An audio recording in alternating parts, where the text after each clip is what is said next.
Hey everybody, it's George. How are you this morning?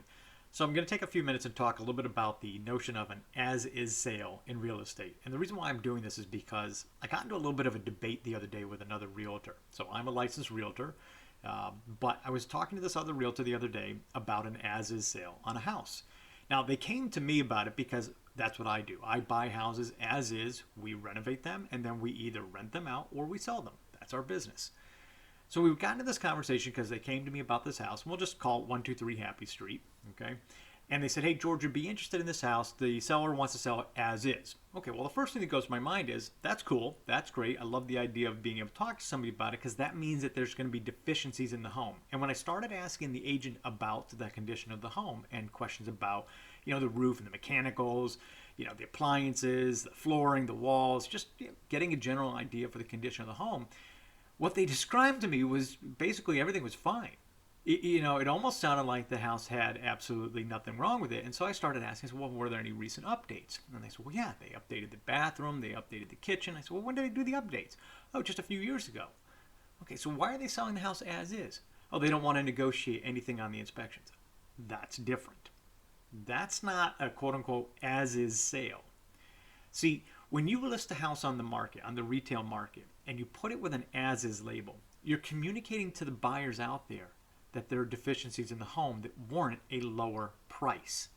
And it's another way of telling the buyers that the seller is not going to negotiate against any items found at inspection.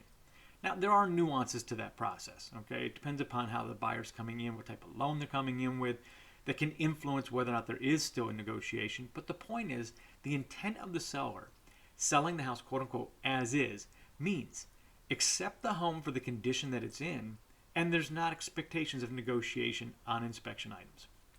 Now, there can be negotiation for other reasons, but for items found during an inspection, for example, let's say that you're the buyer, you're in there with your inspection group, and you discover that there are broken windows.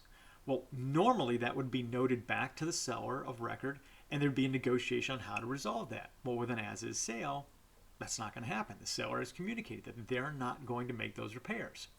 Again, there are nuances to that, and talk to a local realtor to understand more detail about it. I'm not going to get into it right now. But back to the debate I was having the other day with this realtor, and they bring this listing to me. Well, it wasn't listed yet. They were getting ready to list it, but they wanted to see if we would buy it first. And they started describing this house, and I'm like, well, where are the problems? What's wrong with the house? And as we talked more about it, I realized the seller just didn't want to sell for lower than the price that they were listing it for. Okay, so that's not an as-is sale, guys. All right, that's just a non-negotiated sale. That's where the seller's setting a price, and that's what they want. So as a listing agent, and I told the listing agent, just communicate with your seller that they're going to be on market for a longer period of time. Okay, if there's really no defects in the home and they want a high price, then they're going to be sitting waiting for somebody to come in that's the right buyer for that. And that's the other thing. When you sell a house as is, you should also be expecting it to take a different period of time to sell. Because again, it's going to expectedly have deficiencies, which means you're looking for a more particular buyer. You're either looking for somebody who does what I do, for example, which is to buy houses in any condition, or you're looking for a buyer who's coming in with a rehab loan attached to the purchase loan. That's commonly referred to as a 203K loan. And that's really, but that's a whole other segment. We won't get into that right now.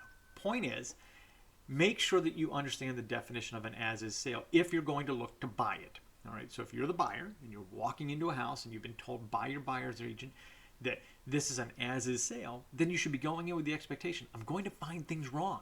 And they shouldn't surprise me when I see them. I shouldn't go, oh my gosh, there's a hole in the roof. Well, yeah, it should have, number one, been in the listing description that those types of defects exist. But number two, you're going in with the expectation that you're going to find things that are obviously wrong. Or it could be that there are broken pipes. Let's say that the house no longer holds pressure because there were burst pipes. That's going to be an as-is sale. That's where the seller's going to turn around and say, I'm not spending any money to repair all that plumbing because it's not worth it. I'm selling the house. In those cases, it might be better for that seller to talk to somebody like me to turn around and say, hey, listen, just take this off my plate. I don't want to deal with it. That's fine. But if you're putting it on the market, which you can easily sell a house as is on the retail market just as easily as you can sell to a guy like me, just know make sure you and your listing agent have it clear about how that's referenced so that buyer agents and buyers come in informed in advance what to expect. Okay, so anyway, that's a quick overview on as-is sales. I kind of ran through it real fast, so I hope you got it. But if you have any questions, let me know. You can tag me below. You can message me. You can text, call, email, whatever. It doesn't matter. But again, it's George. Good talking to you. Well, thanks for listening, and I'll talk to you guys later.